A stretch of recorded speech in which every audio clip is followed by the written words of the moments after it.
People have been using cannabis as a medicinal herb for thousands of years, but despite its long history of use and all of the cultural wisdom that has accumulated around it, our understanding of how it takes effect in the body on a cellular level has only really developed very recently. In the mid-1960s, Israeli scientist Dr. Raphael Mechoulam discovered THC, which is the main psychoactive constituent in cannabis. And at that point, science really just began to scratch the surface of how cannabis works and how it has such an affinity with the human body and mind, and how it possesses this enormous number of potential health benefits. So THC was identified, isolated, and tested alongside numerous other cannabinoids in cannabis, but it took another couple of decades to figure out exactly how THC takes effect when we consume it.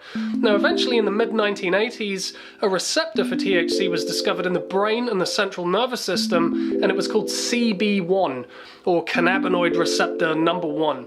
But the question still remained, why is there a receptor in the brain specifically for accepting the THC compound in cannabis?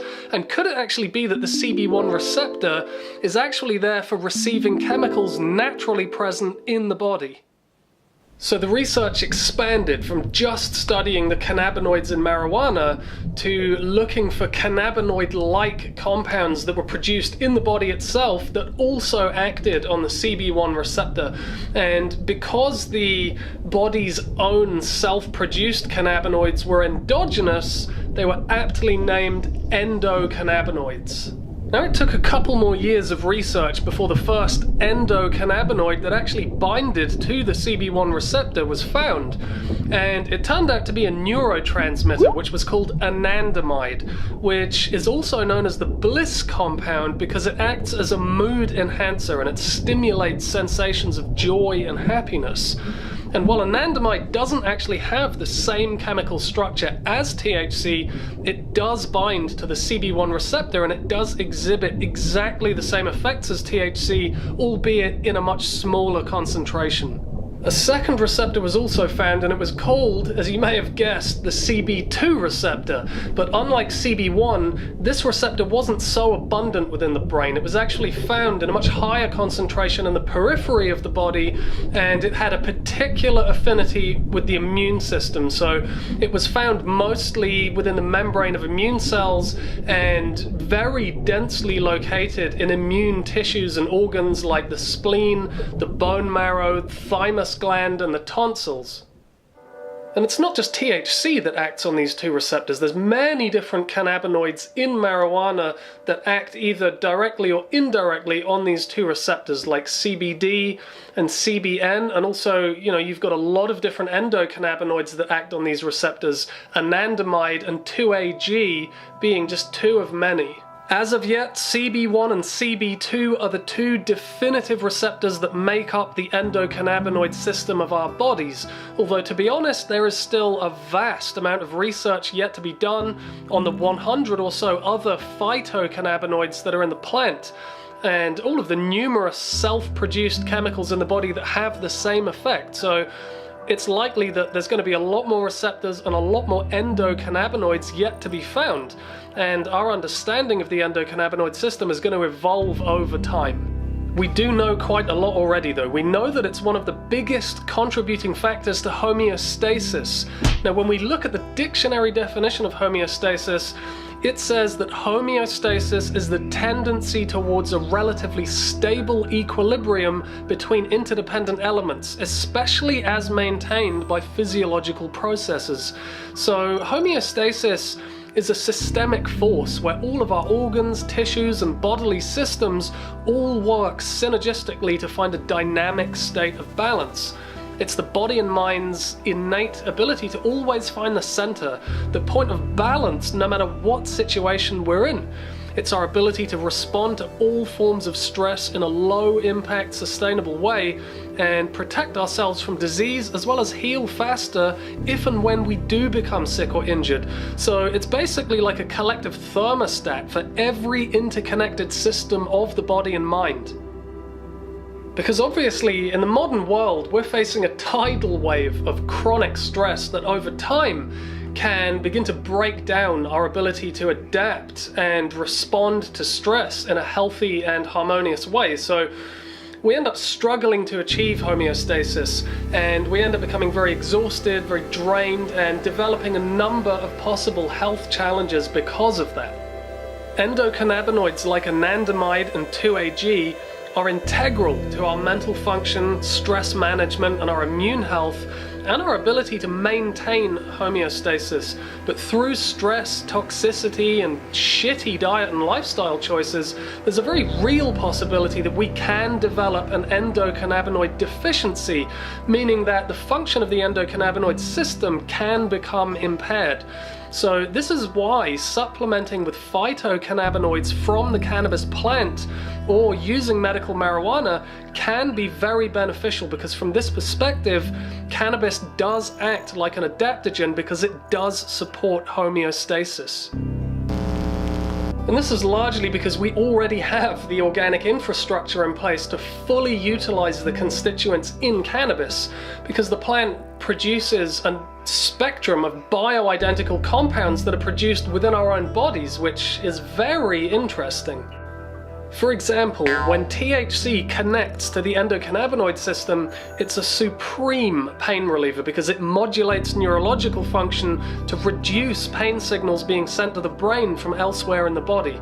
It can also cause malignant cell apoptosis, and it's a chemoprotective agent, and it can dramatically reduce all of the vomiting and exhaustion and all of these kind of symptoms that accompany chemo and radiation treatment. And it also stimulates the very withered appetite that very commonly affects people that are undergoing conventional cancer therapy. THC can also offer symptomatic relief to those suffering from asthma and chronic bronchitis. It's shown very powerful effects in reducing and even eradicating seizures in those suffering with epilepsy. It can support our circadian rhythm and really help to reverse sleep disorders like insomnia. And it also acts as a great source of relief for a lot of people suffering with post-traumatic stress disorder, and it acts as a general antidepressant when it's used responsibly. CBD, on the other hand, isn't psychoactive at all, but it is a potent antioxidant, and it's an excellent anxiolytic, meaning that it has the power to reduce anxiety, agitation, and panic attacks, and instill a much more relaxed and stable mental state. So CBD is a bit more of a sedative than THC, so it can be really great for interrupting repetitive, obsessive behavior, and like THC, it does also offer significant anti-cancer benefits. CBN is another plant-based cannabinoid that offers yet more pain relief and anti-epilepsy benefits, and it's also very good at lowering pressure buildup within the eyes, which is why there's so many glaucoma patients that are using medical marijuana. CBC works as a support mechanism for THC and generally just consolidates the effects of THC, whereas CBG is an anti-inflammatory agent that again does have some calming, sedative properties. Now, this is just a small number of the cannabinoids that are in cannabis, and while it's tempting to examine the benefits of all of these compounds separately, the truth is it just doesn't work like that in nature, because all of these cannabinoids in marijuana, just like the endocannabinoids produced in our own bodies, all of these things have an interdependent relationship with one another. Now, some of them are present in minute amounts, and they may appear to do very little or even nothing on their own. But when we view them in a more collective and holistic context, it becomes a lot clearer that many of these compounds actually enhance the overall medicinal effect, and they regulate and moderate one another, which I think is largely why the endocannabinoid system is so integral to homeostasis. Plus, cannabis is a rich source of numerous different terpenes that interact with the plant cannabinoids and actually have an indirect yet very significant influence on the endocannabinoid system. So, considering medical marijuana, it's very important that plants are actually cultivated properly, they're prepared appropriately to ensure the bioavailability of the constituents, and it's administered correctly according to the desired outcome of the individual, which is really going to vary from person to person. So buying any old shit from someone stood on a street corner is highly unlikely to deliver optimal results that are tailored to your individual needs. But then, of course, this leads us to ask the question, why are so many people forced to buy substandard cannabis from strangers on the street? Now, the answer is pretty complex and multifaceted, but I think the foundation of that answer is actually very simple and straightforward. Now, cannabis is largely illegal because it perfectly mimics endogenous chemicals that are produced within the body that are vital to health and homeostasis. So admitting that cannabis is generally safe and it offers legit medical benefits when it's used strategically and responsibly, admitting that would be utterly devastating to the pharmaceutical industry. So unfortunately for now, we just have to endure this warped corporate bullshit propaganda that straight up denies decades of conclusive scientific research, and instead it just insists that cannabis is still this gateway drug that leads to heroin use and amphetamine use, and it's going to turn you into a criminal.